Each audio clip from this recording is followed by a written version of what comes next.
Mais franchement, j'ai mes doutes. Parce qu'on sait que Thornberry a beaucoup d'autres persos. Tarmogoyf, sûrement pas. Mais, euh, mais on va peut-être se baser sur le fait que on joue Snake, donc on connaît bien Snake. Du coup, on counterpick. Et non, ce sera Ditto Snake. Bon, pour ça, des game 1. Et Mamipo qui nous rejoint, t'as gagné? Ouais, c'est ça. C'est pour ça, t'es rappelé en soi. Faut qu'on aille jouer? Ouais. Ah, bon bah, Mamipo ne me rejoint pas. On va devoir aller caster. En vrai, on va chercher d'autres casseurs, hein. Ouais. Parce en vrai, Ditto Snake, on dirait pas, mais c'est fun. Bon, du coup, on va vous laisser. Deux casters rejoindront sûrement assez vite. Ce que je vois, c'est que le crouch a l'air très très fort dans ce match-up.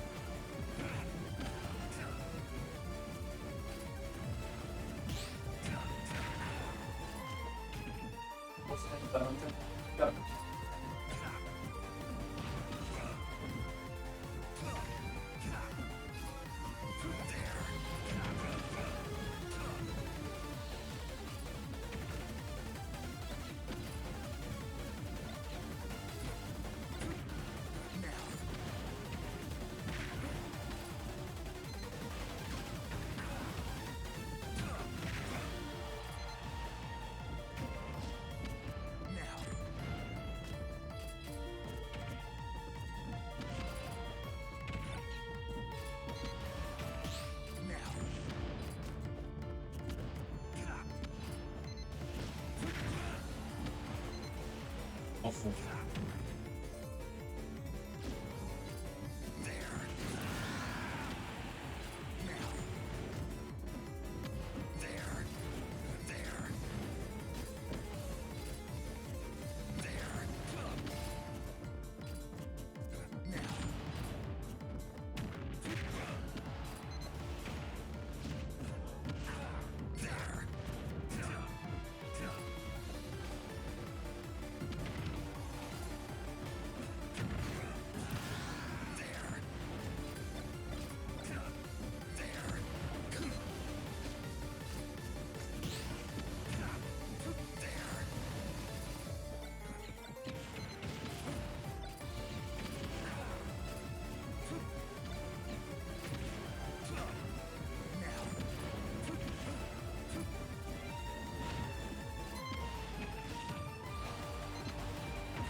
Ah ouais.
Directement.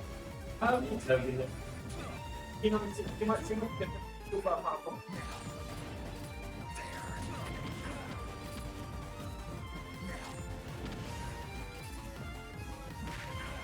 Non, c'est la vraie. Le pièce.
Ouais, vas-y.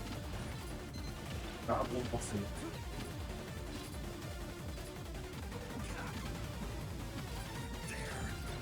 Ok, très bien, bonjour à tous. Donc, c'est Netram qui rejoint le cast et je vais me retrouver à devoir commenter ce match entre deux Snake. Donc, comme on a pu voir dans la game d'avant, il se passe des choses très très bizarres. Ça s'envoie des projectiles de partout et c'est assez difficile de suivre toute l'action. Je trouve ça très impressionnant de la part des deux joueurs de réussir à, à se repérer dans ce marasme d'explosifs et tout en gardant des games relativement serrés.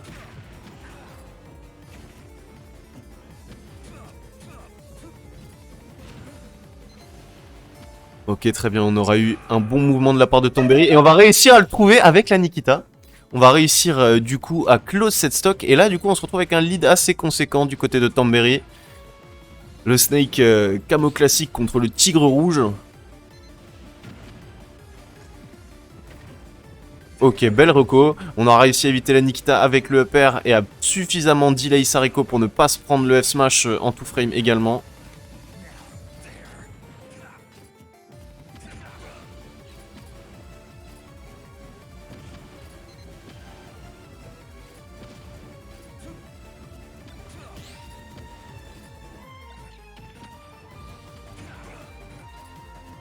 On a vraiment les deux joueurs qui ne perdent pas patience et qui se contentent d'ouvrir des projectiles. Très belle roll de la part de Tarmo qui lui a permis d'obtenir l'avantage positionnel et en corner ce F-tilt. On va réussir à catch le landing avec ce F-tilt à nouveau.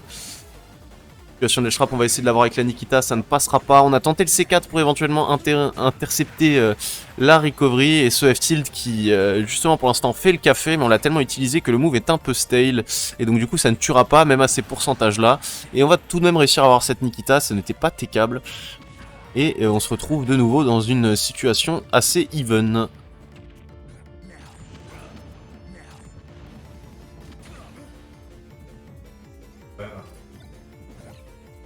Là, on a une très grosse patience de la part de Tarmo dans son avantage. Il était en dessous de la plateforme bien sécurisé. Mais qui n'aura pas réussi à l'extend du coup. Et là, on a des pourcentages qui peuvent être dangereux. Il y a beaucoup de choses qui peuvent tuer. On va réussir à obtenir cette dash attack. On gagne un petit peu de terrain. Up petit sur la plateforme, ça ne touchera pas.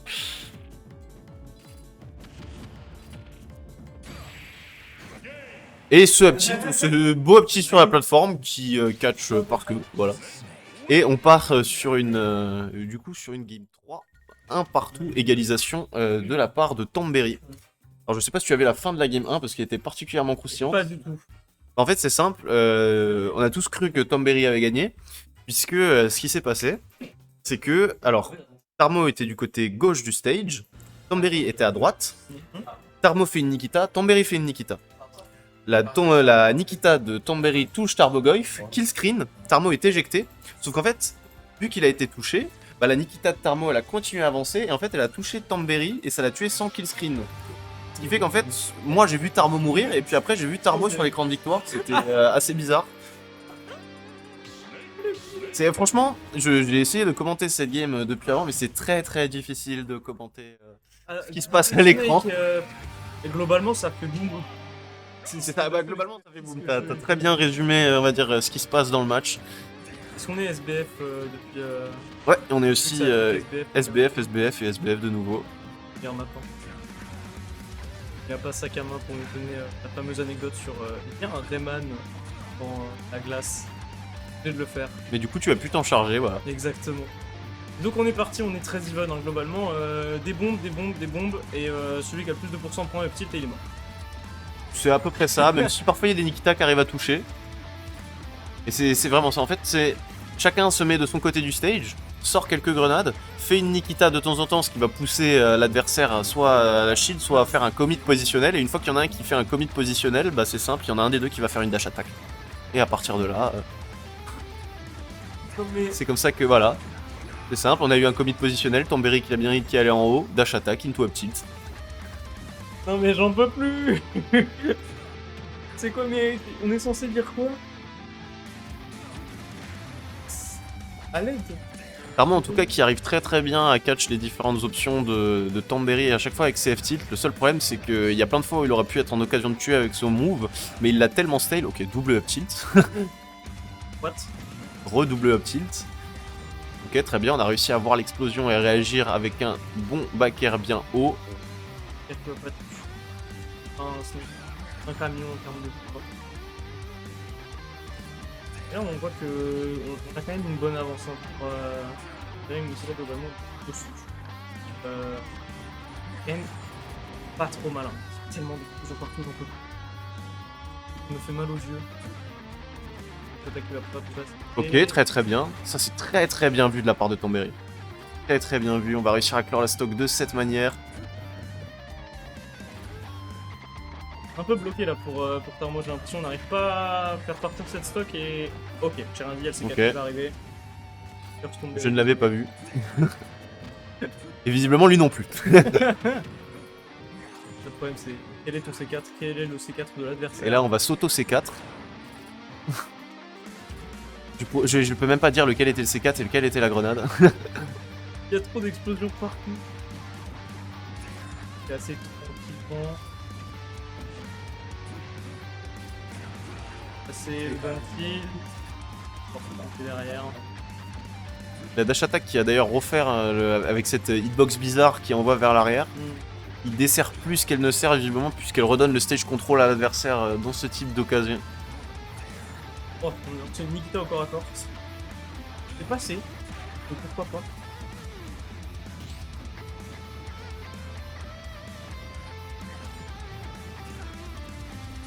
Toujours quand les snakes. Parce qu'on essaie de trouver là pour. Enfin bon, c'est peut-être un petit peu emmêler les pinceaux sur ce. Ah, dommage, on avait fait un beau mix-up de mouvements. Malheureusement, ça n'a pas permis d'aller chercher cette stock. Wow! On fait de la trigonométrie du côté de Tom Berry.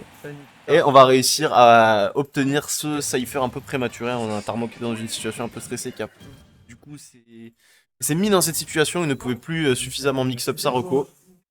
C'est le problème du cypher, c'est que c'est un très bon instant recovery parce que ça revient de très loin et t'es invincible sous le dessus. Mais ça si tu reviens de manière latérale, on va dire, ça te stoppe momentanément dans les airs. Laisse globalement champ libre à ton adversaire pour te mettre le giga patate. Exactement. Et là, du coup, on donne un peu de temps. Ouh, je tiens pas. Exactement. Je me demandais quand est-ce qu'elle allait être visible. On est parti pour cette game 4. avec potentiellement 2 balles de match pour Tomberry. Et là, on voit retour dans le neutral, hein, grenade, grenade, grenade. Celui qui enlève son shield, il paye le resto à l'autre. Et celui qui prend une grenade aussi. Pour l'instant, c'est Tarmo qui en a quelques-unes de plus. Beau mix-up de la part de Tomberry qui sera allé faire ce forward air sans atterrir sur la plateforme. Donc Tarmo qui a whiff un grab. Pourquoi ces éjections? Pourquoi ça a tapé derrière? Down tilt down air qui était très bizarre en termes de d'éjection. Ça va bien. C'est tout de suite, il est en train de matrixer mon cerveau là. J'en peux plus. Rendez-nous Smash Bros. Oh. Ok, Et ce tilt le tilt, hein. naturel comme ça. Le neutral, je l'ai mangé à coup de pied-bouffe de taille 47. Et là, pour l'instant, bah ici. Pas vu ce que ça si Tomberry a fait une Nikita aussi en même temps, mais en tout cas elle a explosé en plein vol. Ça, le problème en fait du match-up aussi, c'est que étant donné que les Nikita, les C4, tout ça explose au contact d'explosion, c'est que globalement, s'il y a des grenades qui traînent sur le stage à ce moment-là, bah, ça fait encore plus d'explosions. Et ça empêche un peu de jouer.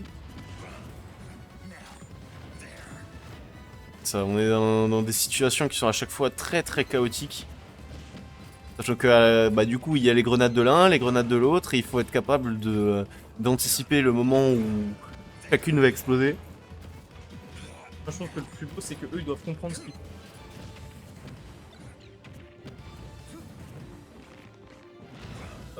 C'est pas mal parce qu'on a quand même réussi à pas reprendre trop d'avantages pour Tomberry, on est à 45. Oh la grenade, la grenade qui est tombée et qui lui a fait tomber, enfin qui est tombée, qui a explosé et qui l'a envoyé de manière verticale directement sur la Nikita.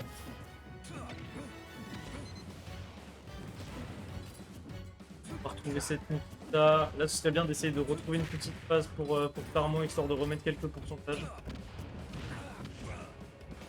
On va être envoyé upstage, on va appeler un Nikita. Ouh la Nikita qui va pas passer, faire attention. Ça va, il pourra atterrir de manière assez tranquille. Alors on a une animation qui vient de se lancer, le match revient. Tout va bien. Et globalement je pense que pendant ce temps il y a eu des explosions. Je peux m'avancer. À peu près sûr que c'était le cas. Et là on tient bien pour Tarmo et ça va commencer à être bien parce qu'on va commencer à avoir beaucoup de rage, on va commencer à taper très fort. Même si bon, on est quand même dans une situation là où il y a tout qui peut tuer, Clairement. que ce soit une petite dash attack, un petit upper, la plupart des aérios de Snake vont tuer à ces pourcentages là. Ah, et on aura essayé d'air dodge à travers la Nikita, mais la Nikita, Tomberry l'avait fait descendre un peu plus, ce qui lui a permis d'intercepter le drift.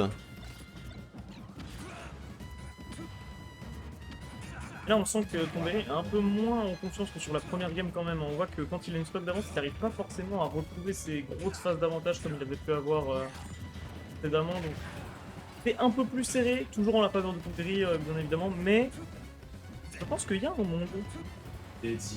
Après, on s'est mis un peu dans une mauvaise situation là, avec cette zone rouge.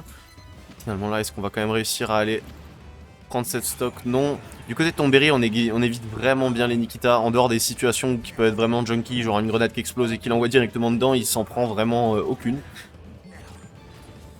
Ce up smash là sur la plateforme qui ne va pas tuer. Vraiment, je trouve ça un peu indécent. Ok, on va intercepter cet air dodge avec le down air. Et là, on était presque dans une situation d'échec et mat pour Tarmogoyf, mais on a réussi à drift suffisamment. On va se prendre ce back air en punition du up tilt. Si le up tilt avait été river, ça aurait été la fin de ce set. Ouais. Stock partout, et ouais, là, comme dit, il y a tout qui tue pour Tomberry, donc une stock de partir en winner final.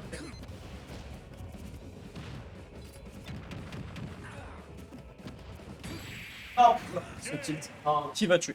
Et le up tilt. Et on a un pop-off dans la salle. Celui qui a gagné contre. Ah, Kilo Crimson vient de perdre du coup. Ah, Et si je dis pas de bêtises, il était forcément contre un gros morceau, contre Monet puisqu'il a... Contre Monet Bison, ok très bien.